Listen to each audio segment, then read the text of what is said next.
Hey, thanks for joining me again. So I finished up last Sunday's game, and again, it was another about 80-minute organized pickup game. I had a blast. Anyway, I figured I would give you a little intro to the gear. I've got it all laid out here on the deck with me. Tell you a little bit about what I wore. All right, before we get to the gear, I'm just gonna put this out there. I can tell from video duration, how long the average viewer is watching a video, that nobody's really coming here to watch me, slip and slide and dive and crash and get lucky on a few saves here and there. Most people are cutting off after just a few minutes once they get an idea, I'm guessing, of what gear I was wearing for the game. So I'm gonna spend a little more time with this video on the gear itself, and then I'm gonna start playing around a little bit with the format of the videos here, and maybe try to start really emphasizing a little more on the gear itself, because honestly, that's why I do it, is the fun of wearing and collecting and taking care of this gear and sharing it with everybody else through YouTube videos. So anyways, back to the description of the gear. Yeah, so we'll start here with, picked up this vintage Northern Michigan University Wildcats jersey during coronavirus downtime. This is a like replica, I guess, souvenir jersey. The seller told me his sister bought this in the early or mid 90s at the school bookstore. For my helmet this week, I went with the SK 600 and HM 50 combo. And yes, that is my, I guess, I don't know if you call it a medical mask or whatever, but we'll call it a corona mask. We are required here in the state to do that. And basically all I did was knot the ends over here. I cut the ear loops, knotted them over here, and then just to hold it upright, I added, oh, look at that, it broke off. I added a little thread there through it and had it tied to the center bar. Nice, small thread, so it wouldn't obstruct my vision at all. This is an early SK 600, and I believe this is the first time I've ever wore this. This is the green one out of my collection, and this is from, I believe, 1978. And it's hard to tell, but one of the differences is that this is fixed mounting holes. This is not the sliding adjustable holes that everybody's normally used to on the 600, and you can see the outline graphic on the sides. Also, this is the first year of the first style of the eggshell or bubble foam, you call it. And we'll move down here, and these are my awesome green with white side stripe Wellinger and Dunn Winwell pants. I'll give you a look inside here. There's not a whole lot to these at all. They are player pants, but they are also from the 70s. Pads. These are Cooper GP 95 large 32-inch Super Pro pads. And if you take a look at the old side panels in black here, one thing you'll know about those is that they would be early mid 80s, so like 83, 84, I believe, is this design. And then shortly after this, they came out with the Durasoft models. Let's see if we can get in on that name. That's the name of the person that assembled these at the Cooper factory.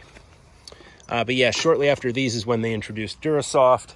95s were available either way. Even when Durasoft was kind of the primary, you could still order a leather for a while. I love those pads. Overall, they're nice and floppy. They bend at the knees well. Nice leg channels. And they have the thigh protector, or calf protector as well. Chest protection, if you want to call it that. The SABP 22. And this is the Cooper Protect All. If you notice that, all. It protects all. Yeah. No, this is really basically the old two-piecer. Very, very similar. Velcroed on arms and a belly pad.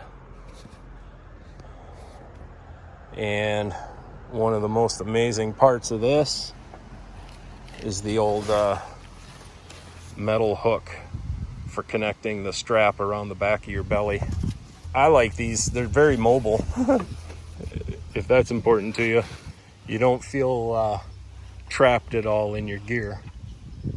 And the one thing I do notice, and it sounds funny, as small and thin as this thing is and as little material as there is, this spandex type material they're covered in here feels like it really retains a lot of heat. Man, your arms get so warm inside of there. But anyway, yep, I wear it.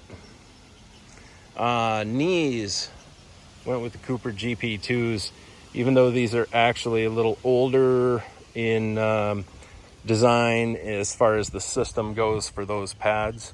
These pads have this will be upside down, but they have the Velcro inside the leg channel here, so they were designed for the more modern style at the time.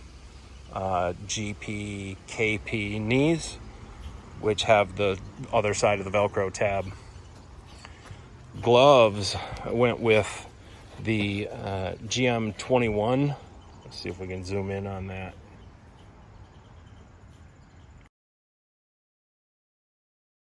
GM21. Even though that looks a little reddish colored, there was never a red ink. That's the way the black ink faded from back in the day. This is a real nice glove. It's broken in real well. It's nice and floppy. And I went with a GM12 blocker. In really great shape. A little bit of a water stain here, but overall it's in great shape. And this is a later model, like with the Durasoft palm instead of the horsehide palm. And then to top it all off, see if I can get a good picture of this, I went with the Louisville 2625G, and the G stands for green. Straight blade. And my cool story on this is this came from a buddy of mine local here, Steve. This was one of his leftover high school sticks from back in the 80s. And he was kind and gracious to let me have this thing. And what's really cool is Steve is a full right left-handed goalie. So this is his side of the stick. What I learned, or realized, I guess, on this one is that when you buy a used straight blade stick that was a full right goalie stick, when you get it, the other side is usually pretty darn nice looking. That is my puck mark. That is my puck mark. Those are my puck marks. Anyway, yeah, I love that stick. So that's it for the gear. Hopefully I didn't take up too much of your time with that, or maybe that's what you're actually here for on the videos. Following this, we'll see some highlights from my game, and I'll be back on the ice Sunday night. Hopefully have the cameras with me again. If you like the video, please make sure you're subscribed. Hit that thumbs up button, share, comment, like, all that stuff. If you know anybody who get a kick out of seeing this kind of gear in use, feel free to give them a link to it. Thanks.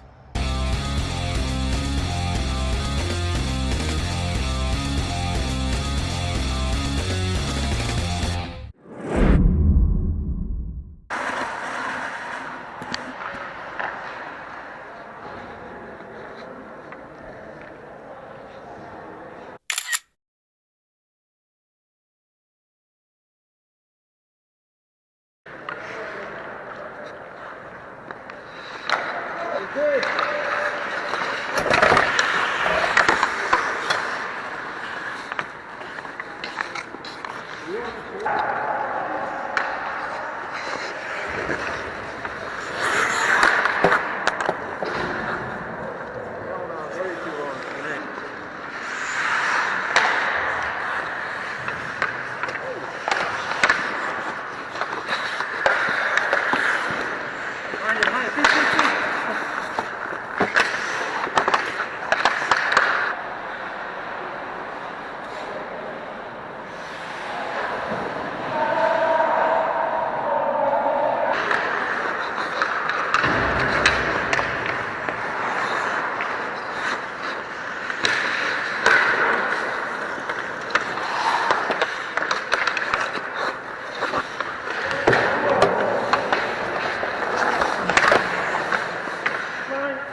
Stay there. Here, boy.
No.